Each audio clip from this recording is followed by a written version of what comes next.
that when you were brought into this world, you were essentially a widely connected web of connections that was really poor at doing any one thing. And that through your experience, what you were exposed to by your parents or other caretakers, through your social interactions, through your thoughts, through the languages that you learned, through the places you traveled or didn't travel, your nervous system became customized to your unique experience. Now, that's true for certain parts of your brain that are involved in what we call representations of the outside world. A lot of your brain is designed to represent the visual world, or represent the auditory world, or represent the gallery of smells that are possible in the world. However, there are aspects of your nervous system that were designed not to be plastic. They were wired so that plasticity or changes in those circuits is very unlikely. Those circuits include things like the ones that control your heartbeat, the ones that control your breathing, the ones that control your digestion. And thank goodness that those circuits were set up that way, because you want those circuits to be extremely reliable. You never want to have to think about whether or not your heart will beat, or whether or not you will continue breathing, or whether or not you'll be able to digest your food. So many nervous system features like digestion and breathing and heart rate are hard to change.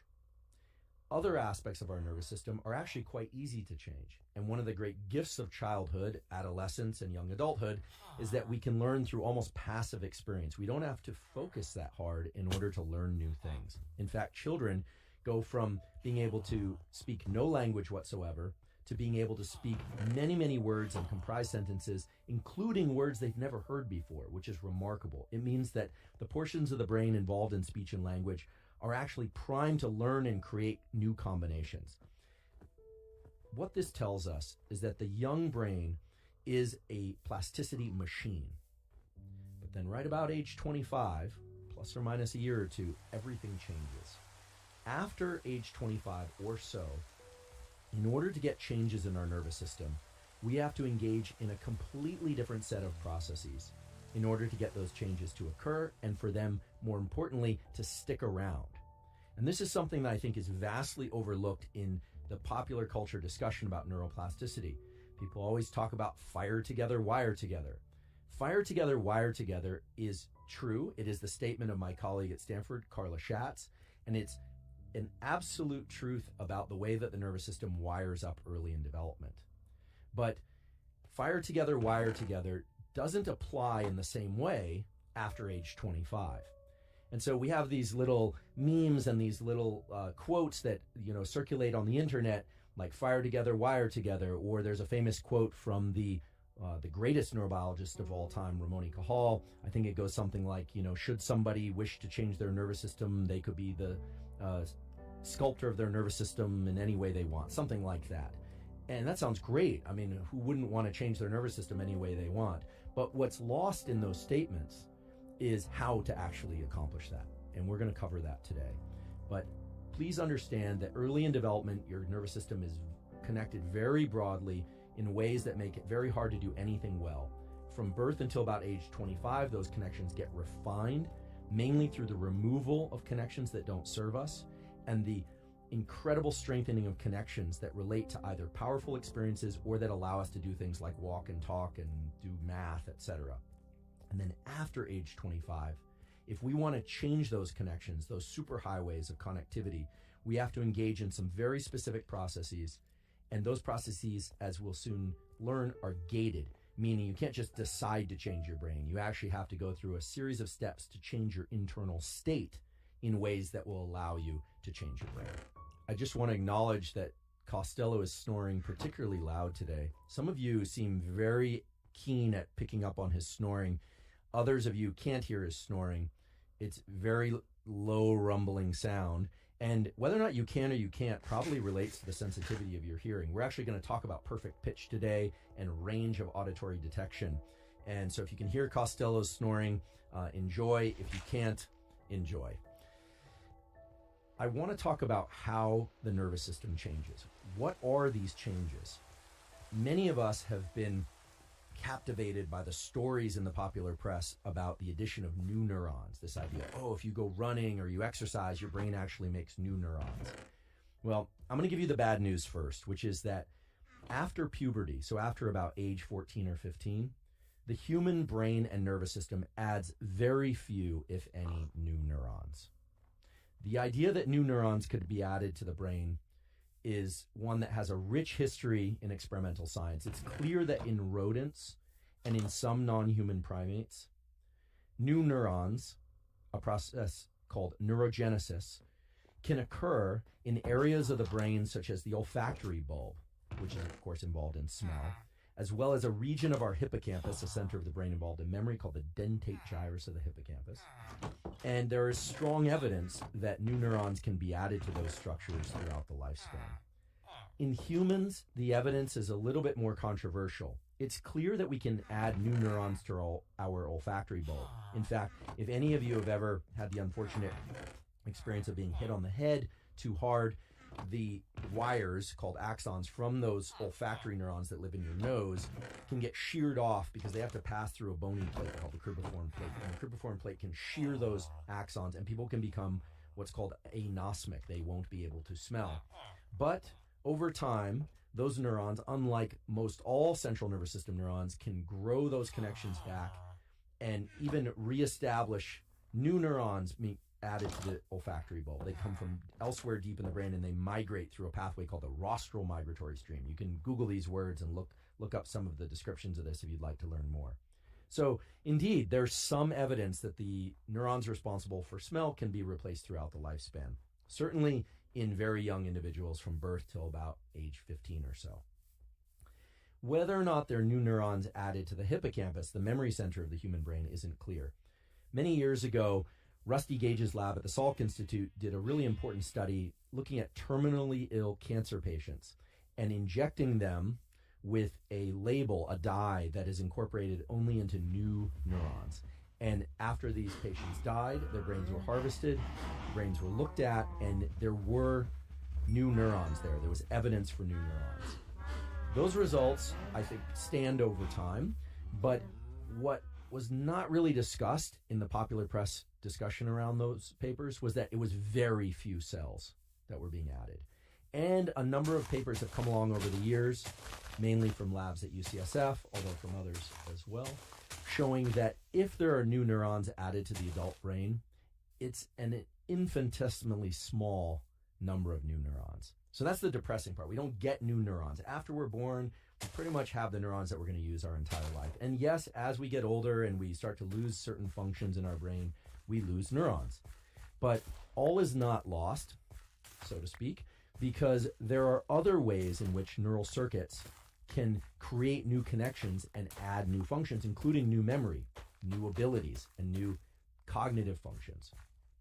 And those are mainly through the process of making certain connections, which of course are those things we call synapses, between neurons, making those connections stronger so they're more reliable, they're more likely to engage, as well as removing connections. And the removal of connections is vital to, say, moving through a grieving process or removing the emotional load of a traumatic experience.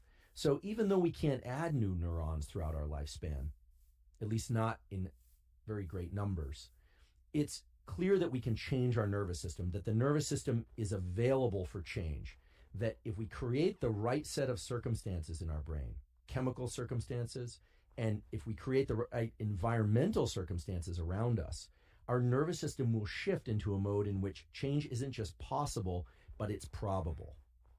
As I mentioned before, the hallmark of the child nervous system is change. It wants to change.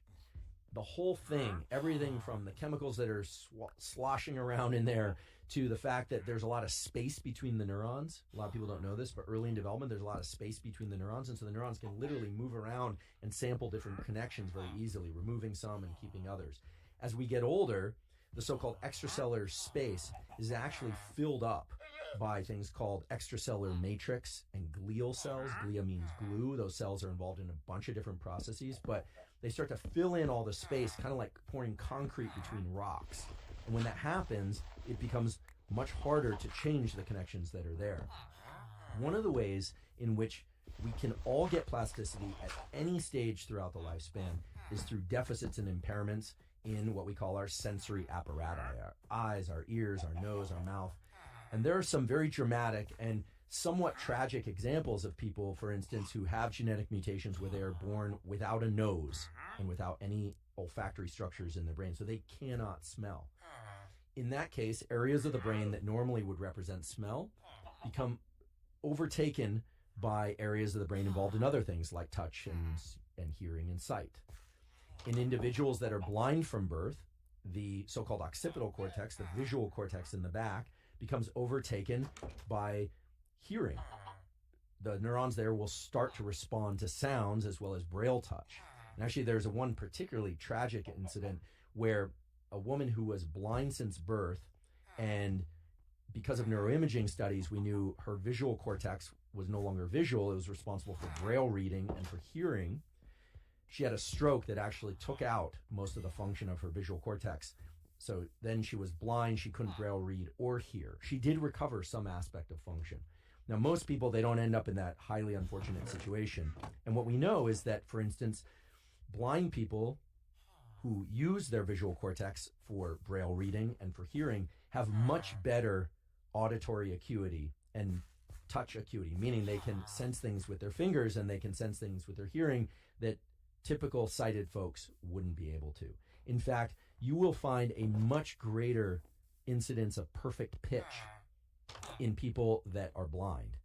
And that tells us that the brain, and in particular this area we call the neocortex, which is the outer part, is really designed to be a map of our own individual experience.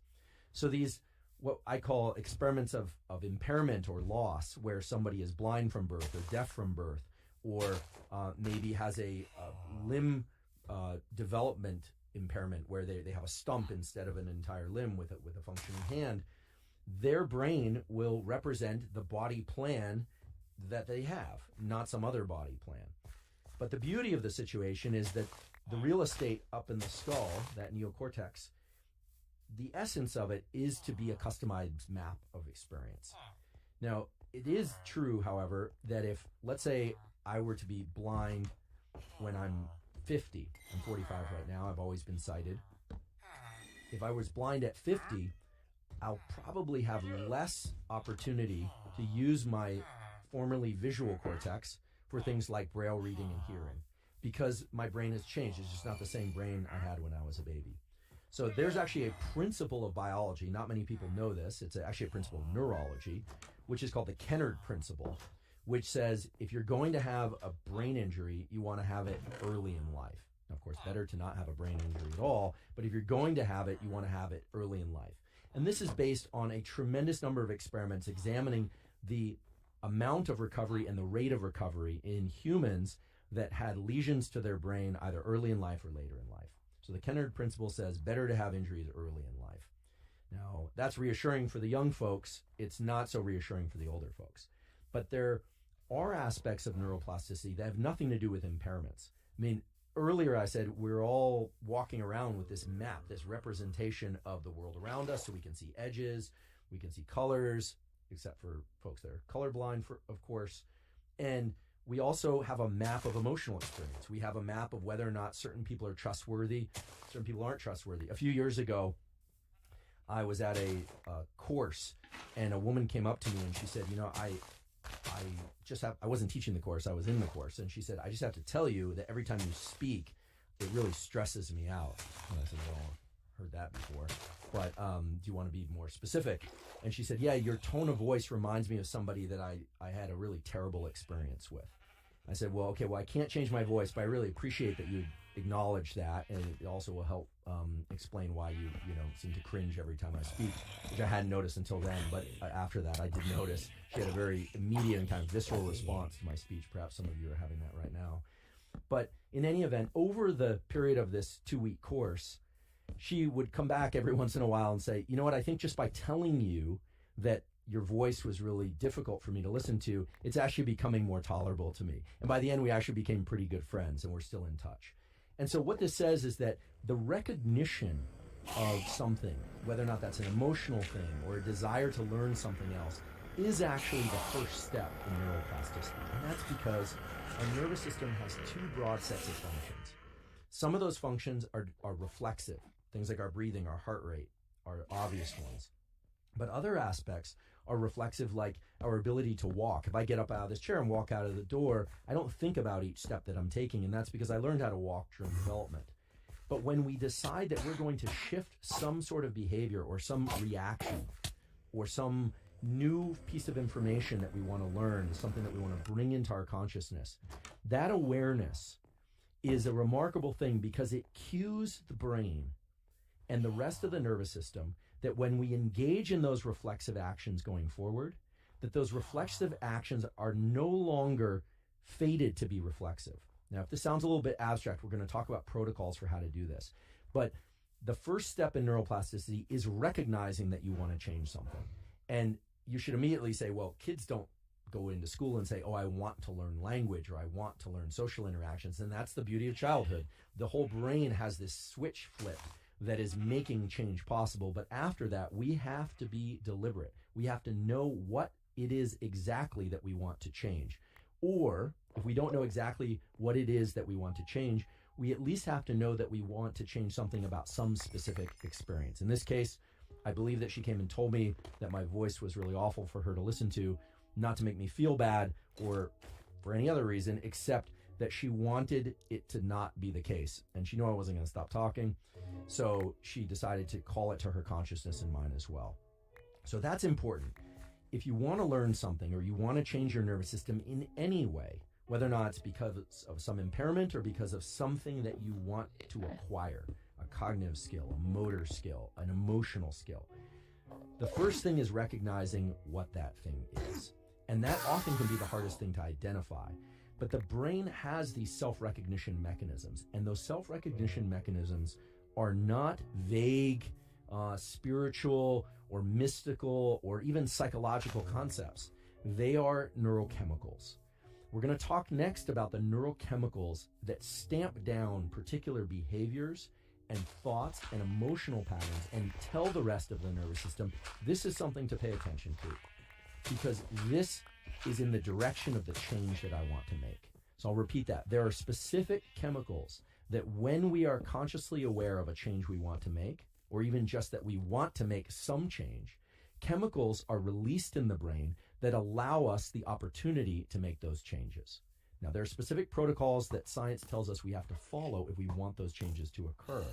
But that self-recognition is not a kind of murky concept. What it is it's our forebrain, in particular our prefrontal cortex, signaling the rest of our nervous system that something that we're about to do, hear, feel, or experience is worth paying attention to. So we'll pause there, and then I'm going to move forward. One of the biggest lies in the universe that seems quite prominent right now is that every experience you have changes your brain. People love to say this. They love to say, your brain is going to be different after this lecture. Your brain is going to be different after today's class than it was 2 days ago. And that's absolutely not true. The nervous system doesn't just change because you experience something, unless you're a very young child. The nervous system changes when certain neurochemicals are released and allow whatever neurons are active in the period in which those chemicals are swimming around to strengthen or weaken the connections of those neurons. Now, this is best illustrated through a little bit of scientific history. The whole basis of neuroplasticity is essentially ascribed to two individuals, although there were a lot more people that were involved in this work. Those two individuals go by the name David Hubel and Torsten Wiesel.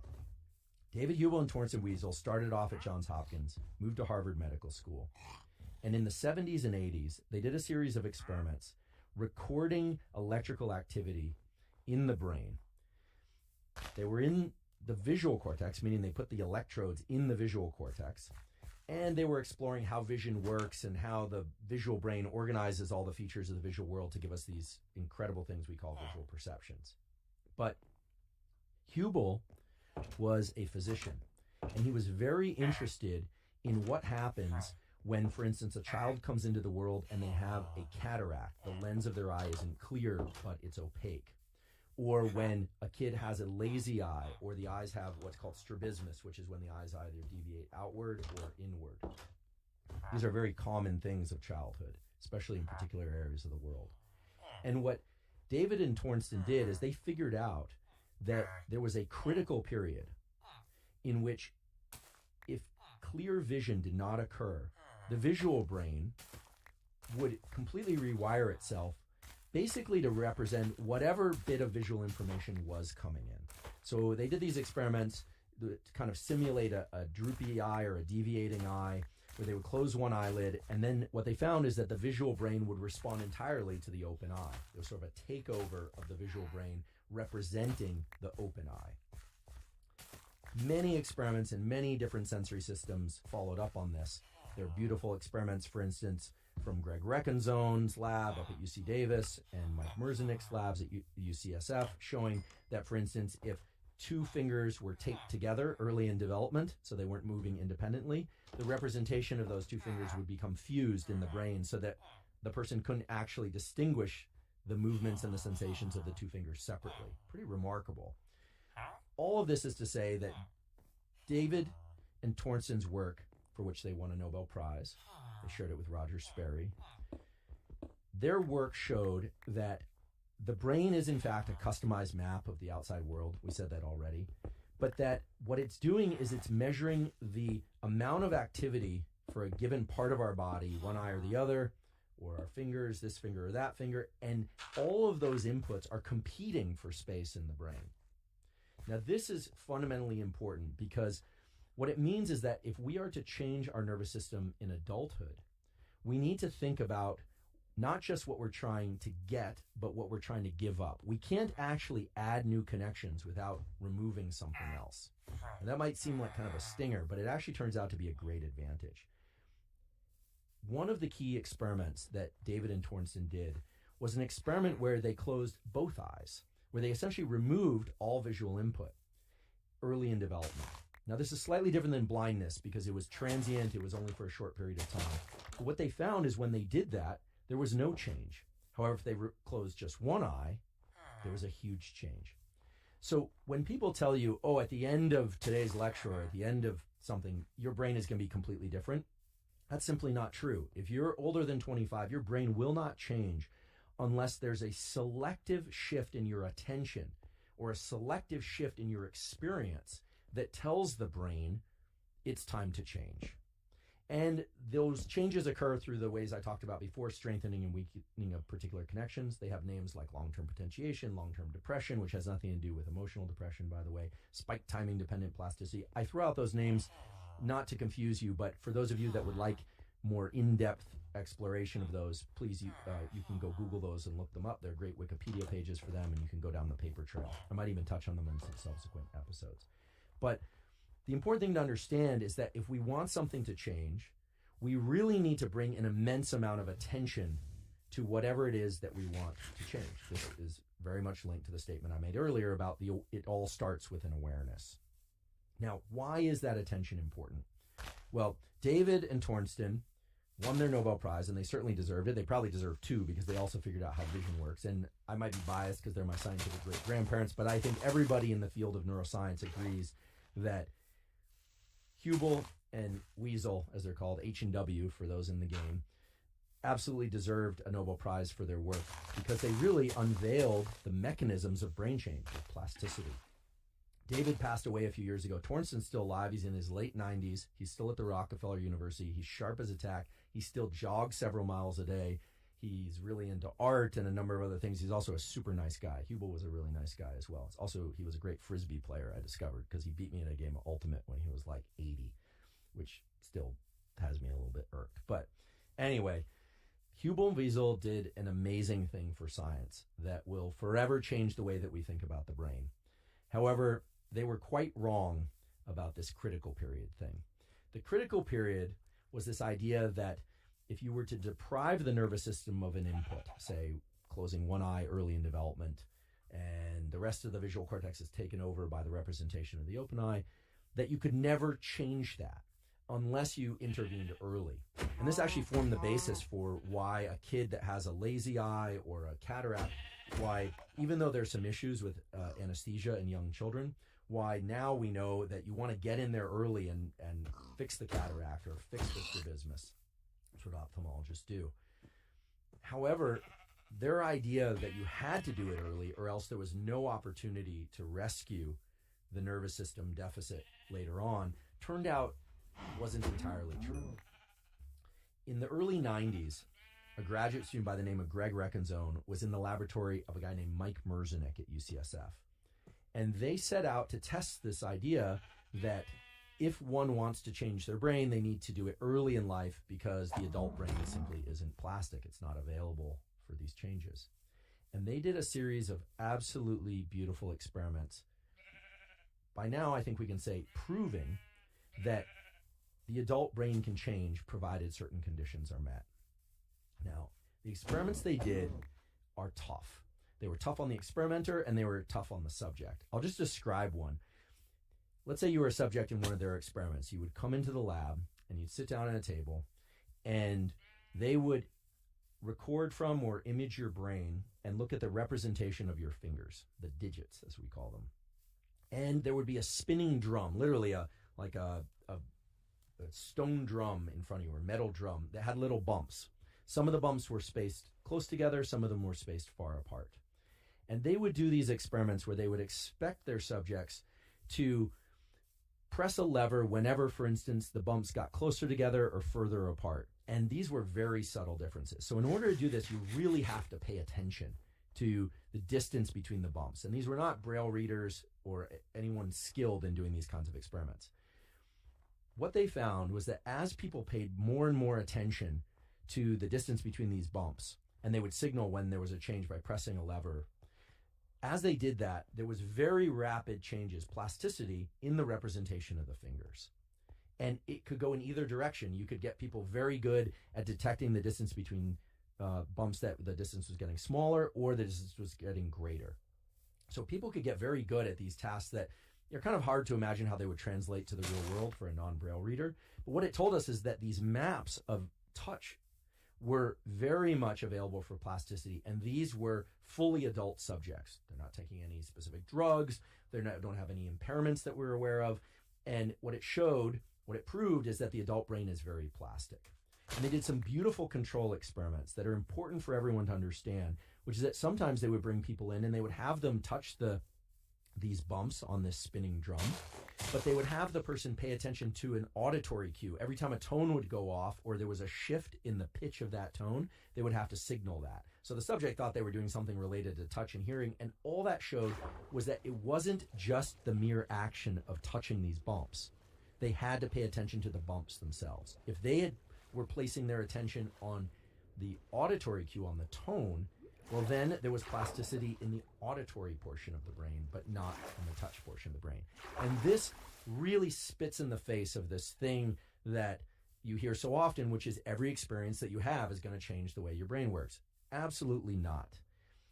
The experiences that you pay super careful attention to are what open up plasticity, and it opens up plasticity to that specific experience. So the question then is why?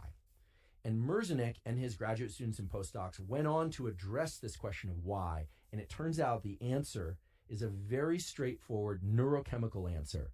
And inside of that answer is the opportunity for any of us to change our brain at any point throughout our lifespan, essentially for anything that we want to learn. That could be subtracting an emotion from an experience we've had. It could be building a greater range of emotion. It could be learning new information, like learning a new language. It could be learning new motor skill, like dance or sport, or it could be some combination of cognitive motor. So, for instance, an air traffic controller has to do a lot with their mind in addition to a lot with their hands. So it's not just cognitive, it's not just motor, but combined. So we're going to talk about what that chemical is, but to just give you an important hint, that chemical is the same chemical of stress.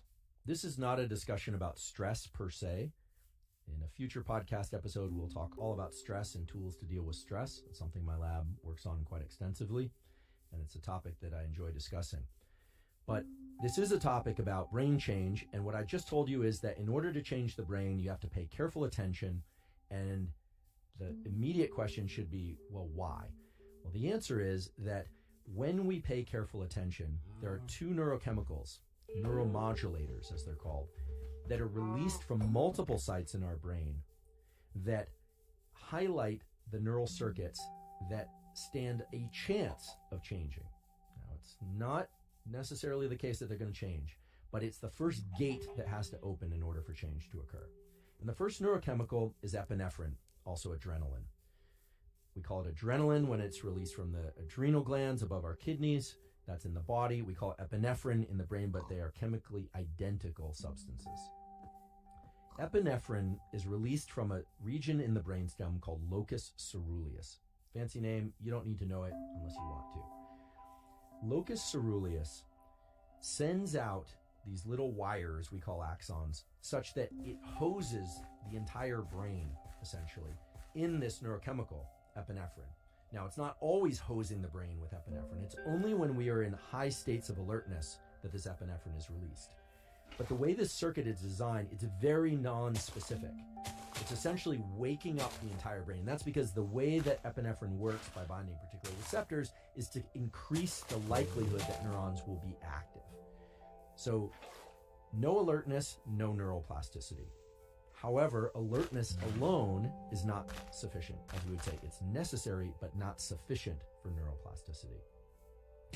We know this is true also from the work of Hubel and Wiesel, where they looked at brain plasticity in response to certain experiences in subjects that were either awake or asleep. And I hate to break it to you, but you cannot just simply listen to things in your sleep and learn those materials. Later, I'll talk about how you can do certain things in your sleep that you're unaware of that can enhance learning of things that you were aware of while you were awake. But that is not the same as just listening to some music or listening to a tape while you sleep and expecting it to sink in. Epinephrine is released when we pay attention and when we are alert.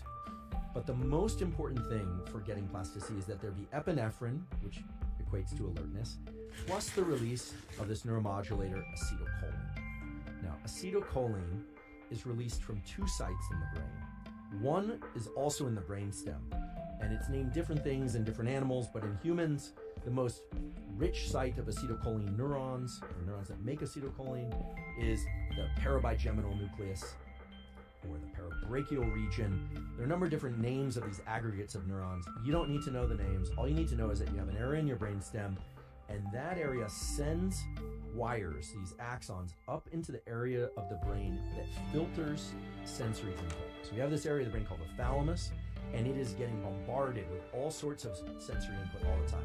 Costello's snoring off to my right, the lights that are in the room, the presence of my computer to my left. All of that is coming in.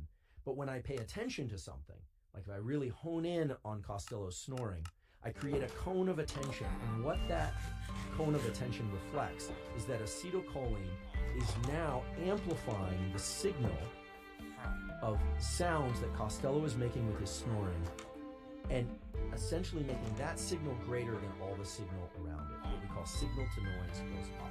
So those of you with an engineering background will be familiar with signal to noise. Those of you who do not have an engineering background, don't worry about it. All it means is that one particular shout in the crowd comes through, Costello's snoring becomes more salient, more apparent relative to everything else going on. Acetylcholine acts as a spotlight. But epinephrine for alertness, acetylcholine spotlighting these inputs, those two things alone are not enough to get plasticity. There needs to be this third component, and the third component is acetylcholine released from an area of the forebrain called nucleus basalis. You really want to get technical? It's called nucleus basalis of Meynert. For any of you that are budding physicians or going to medical school, you should know that. If you have acetylcholine released from the brainstem, acetylcholine released from nucleus basalis, and epinephrine, you can change your brain. And I can say that with confidence because Merzenich and Reckenzone, as well as other members of the Merzenich lab, Michael Kilgard and others, did these incredible experiments where they stimulated the release of acetylcholine from nucleus basalis, either with an electrode or with some other methods that we'll talk about. And what they found was when you stimulate these three brain regions, locus coeruleus, the brainstem source of acetylcholine, and then the basal forebrain source of acetylcholine, when you have those three things, whatever you happen to be listening to, doing, or paying attention to, immediately in one trial takes over the representation of a particular area of the brain. You essentially get rapid, massive learning in one shot. And this has been shown again and again and again in a variety of papers, also by a guy named Norm Weinberger from UC Irvine.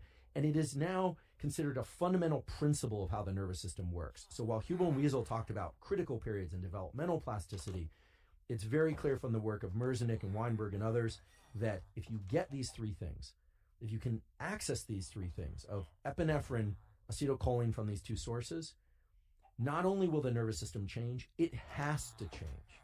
It absolutely will change. And that is the most important thing for people to understand if they want to change their brain. You cannot just passively experience things. And repetition can be important, but the way to use repetition to change your brain is fundamentally different. So now let's talk about how we would translate all this scientific information and history into some protocols that you can actually apply, because I think that's what many of you are interested in. And I'm willing to bet that most of you are not interested in lowering electrodes into your nucleus basalis, and frankly, neither am I. In episode 1 of the Huberman Lab podcast, I described the various ways that people can monitor and change their nervous system. Those ways include brain-machine interface, pharmacology, behavioral practices, and those behavioral practices, of course, can include some do's, do this, and some don'ts, don't do that, etc. In thinking about neuroplasticity, I want to have a very frank conversation about what one can do, but also acknowledge this untapped capacity that I'm just not hearing about out there, which is one can also combine behavioral practices with pharmacology. One can combine behavioral practices with brain-machine interface. And you don't have to do that. In fact, I'm not recommending you do anything in particular. As always, I'll say it again, I'm not a physician, so I don't prescribe anything. I'm a professor, so I profess a lot of things. What you do with your health and your medical care is up to you. You're responsible for your health and well-being. So I'm not going to tell you what to do or what to take. I'm going to describe what the literature tells us and suggests about ways to access plasticity. We know we need epinephrine. That means alertness. Most people accomplish this through a cup of coffee and a good night's sleep. So I will say, you should master your sleep schedule, and you should figure out how much sleep you need in order to achieve alertness when you sit down to learn. All the tools and more science than probably you ever wanted to hear about sleep and how to get better at sleeping and timing your sleep, etc., and naps and all of that is in episodes 2, 3, 4, and 5 of the Huberman Lab podcast. So I encourage you to refer to those if your sleep is not where you would like it to be. Your ability to engage in deliberate focused alertness is in direct proportion to how well you are sleeping on a regular basis. I think that's kind of an obvious one. So get your sleep handled. But once that's in place, the question then is, how do I access this alertness? Well, there are a number of ways. Some people use some pretty elaborate psychological gymnastics. They will tell people that they're going to do something and create some accountability. That could be really good. Or they'll post a picture of themselves online and they'll commit to learning a certain amount, losing a certain amount of weight or something like this. So they can use either shame-based practices to potentially embarrass themselves if they don't follow through. They'll write checks to organizations that they hate and insist that they'll cash them if they don't actually follow through. Or they'll do it out of love. You know, they'll decide that they're going to run a marathon or learn a language or something because of somebody they love, or they want to devote it to somebody. The truth is that from the standpoint of epinephrine and getting alert and activated, it doesn't really matter. Epinephrine is a chemical, and your brain does not distinguish between doing things out of love or hate, anger or fear. It really doesn't. All of those promote autonomic arousal and the release of epinephrine. So I think for most people, if you're feeling not motivated to make these changes, the key thing is to identify not just one, but probably a kit of reasons, several reasons as to why you would want to make this particular change. And being drawn toward a particular goal that you're excited about can be one. Also, being motivated to not be completely afraid, ashamed, or humiliated for not following through on a goal is another. Just want to briefly mention one little aside there, because I've got a friend who's a physician. He's a cardiologist who has a really interesting theory. This is just theory, but I think it will resonate with a lot of people, which is that you've all heard of this molecule dopamine that gives us this sense of reward when we accomplish something. Well, we also want to be able to access dopamine while we're working towards things, enjoy the process, as they say, because it has all sorts of positive effects. It gives us energy, etc. But my friend, what he says is, you know, there's many instances where someone will come to him and say, you know what, I'm going to write a book. And he says, oh, that's great. I'm sure the book's going to be terrific, and you really should write a book. And then they never go do it. And his theory is, if you get so much dopamine from the reward of people saying, oh, yeah, you're absolutely going to be able to do that, you might not actually go after the reward of the